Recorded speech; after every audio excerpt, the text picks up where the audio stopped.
সেখানে অনেক কিছু কি কল্পনাপ্রসূত, এই যে রাবণ রথ নিয়ে উড়ে যাচ্ছে, এবং কদিন আগে আপনি জানেন রাজনৈতিক নেতারা তো এখন তো হনুমান মহাকাশে গেছিলেন কিনা তা নিয়ে পর্যন্ত আলোচনা হচ্ছে। কিন্তু যাই হোক না কেন, ওই ব্রহ্মাস্ত্র, পাশুপতাস্ত্র, এই যে সব ভয়ঙ্করী অস্ত্র সমস্ত, এগুলো কি সত্যি সবই কল্পনা?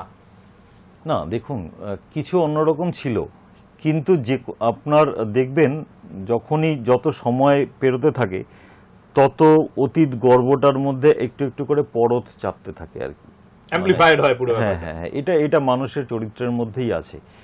ওই সেই অর্থে ব্রহ্মাস্ত্র মানে আজকের অ্যাটমিক এতটা নাও হতে পারে, কিন্তু কোনো বিশেষ টেকনোলজি অবশ্যই থাকতো। এবং আপনি যদি পৌরাণিক কাহিনীগুলো ভালো করে অবজার্ভ করেন, দেখবেন দেবতাদের মধ্যে বিশ্বকর্মা একটি বিশেষ পদ, সে অস্ত্রগুলো তৈরি করে। অসুরদের মধ্যে ময়দানব সেই পদটাকে হোল্ড করে। মানে ওই টেকনোলজি তারাই জানে, আপামর জনগণকে ওগুলো শেখানো হয় না।